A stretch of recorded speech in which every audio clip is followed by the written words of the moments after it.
你可能听过2月2龙抬头的说法，这句谚语跟古代人们对于天象的认知有关。古人将黄道附近的星象划分为28星宿，以此作为观测天象的参照物，再根据东西南北4个方位，将28星宿划分为4组，按照其大致模样，就产生了4象，即东方苍龙、西方白虎、南方朱雀、北方玄武。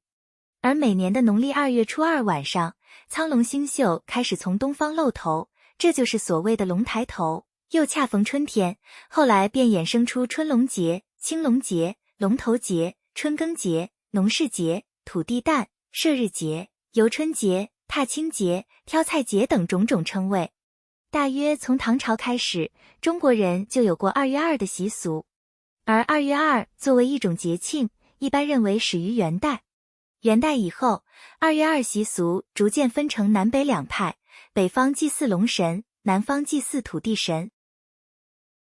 自古以来，中国是一个农业大国，人们遵照大自然的规律，春耕夏耘，秋收冬藏。农历的2月初2，恰逢春暖花开，万物复苏，也是春耕播种的时节。在北方地区，在龙抬头的这一天，有引田龙、为粮顿等习俗。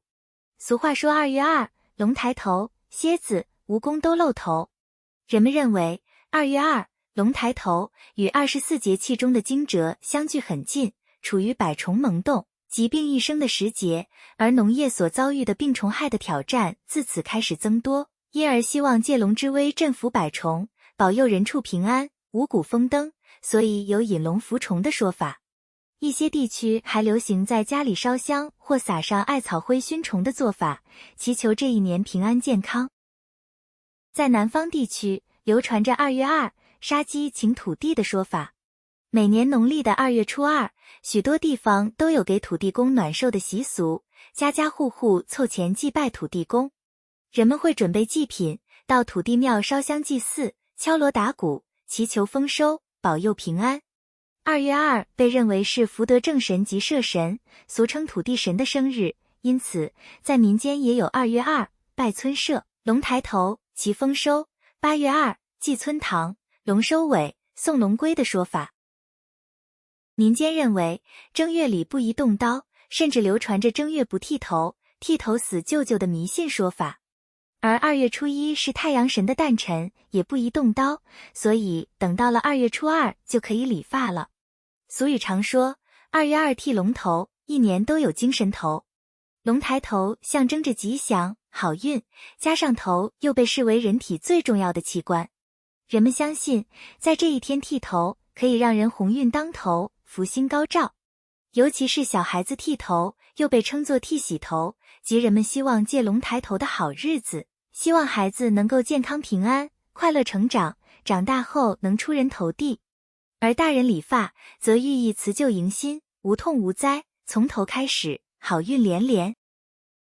在2月2龙抬头这一天清晨，阳气生发，民间认为此时大自然中的龙气最为旺盛，因此人们会伴着东方缓缓升起的太阳，要么走出家门，到郊外或公园等地呼吸新鲜空气，要么会在家中摆放一些鲜花绿植，以吸纳自然界的龙气。采龙气的一般做法是面朝东方，缓缓深吸5口气，同时双手向上做舒展动作，让全身变得神清气爽，也就寓意着采了龙气，开启了新一年的好运。2月2正值仲春，是出门游玩的好时节，所以古人又将2月2称为游春节、踏青节、挑菜节等等。中国人自古就对龙这种神秘存在展现出强烈的崇拜心理，龙抬头是春耕时节的重要节点，所以把当日各种祭祀活动都冠以龙名，也就成了普遍的做法。传说龙能行云布雨、消灾降福，象征祥瑞，所以人们常常以舞龙的方式来祈求平安和丰收。龙抬头时节，中国部分地区会有起龙船的活动，请龙出水，以祈求事事顺利。黄河三角洲及一些沿河地区还有放龙灯的习俗。人们用芦苇等材料扎成小船，插上蜡烛或放上用萝卜挖成的小油碗，待到傍晚时分，放到河里点燃，意在为龙照明引路，借此表达人们的美好期盼。另外，东北地区还有敲龙头的做法，就是用长杆击打房梁，同时大人小孩还念着2月2，龙抬头，大仓满，小仓流，意味着把龙唤醒，保佑平安和丰收，也有惊吓驱赶蛇蝎等毒虫的用意，以祈求风调雨顺。人们相信，在龙抬头这一天食用龙食，可以沾染龙的神气，为自己和家人带来好运和吉祥。同时，这些龙食也寓意着丰收和富足，寄托着人们对美好生活的期盼。2月初2，民间有吃饺子、春饼、面条、猪头肉等习俗传统，都是取其与龙有关的象征与寓意。比如吃饺子叫吃龙耳，吃麻花叫啃龙骨，面条、馄饨一起煮叫做龙拿猪，春饼或葱饼叫龙鳞饼，也就是将饼做成龙鳞状，吃面条叫龙须面，吃猪头称食龙头，炸糖糕被称为龙胆，吃馄饨被称为吃龙眼，南方一些地区把吃米饭称为吃龙子。这天还有一项重要的活动，就是娘家人接回已出嫁的女儿，故有2月2接宝贝儿之说。正月里出嫁女儿是不能住在娘家的，初2到娘家拜完年后，也必须当天赶回婆家，特别是新婚不久的出嫁女儿。但到了2月初2，娘家人就来接女儿回去，住上几天或半个月。一是正月里忙活了好长时间，比较劳累，接回娘家好好休息一下；二是新的一年刚开始，又要忙碌奔波了，所以要犒劳一下女儿。人们在2月2这一天敬龙祈雨，祭祀土地神，耕种囤粮，吃龙食，接出嫁的女儿回娘家等等，以各种各样的传统活动庆祝春意融融的喜悦。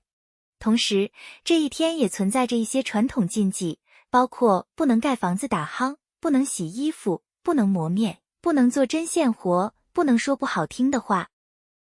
古人认为在这天动土盖房可能会压住龙头，苍龙无法自由起飞，这样会惹怒龙王带来晦气，导致家人生病或者建造的房屋后期倒塌等。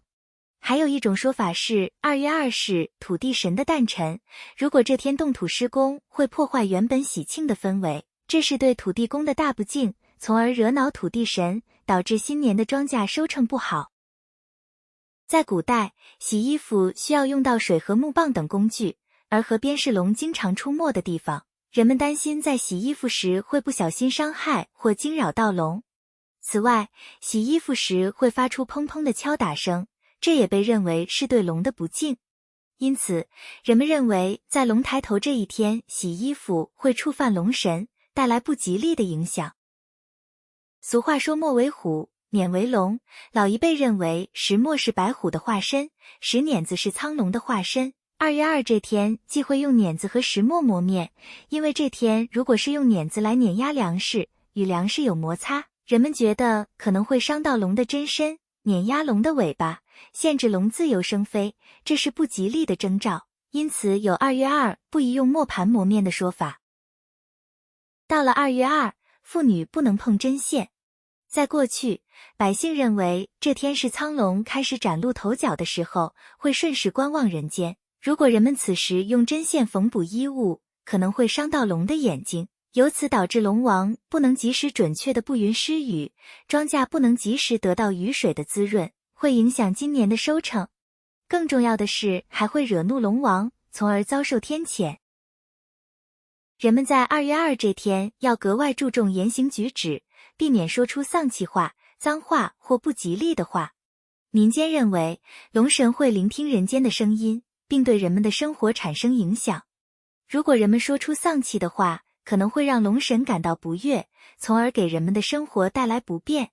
而脏话和不吉利的话会冒犯到龙神或其他神灵，从而引发倒霉的事情发生。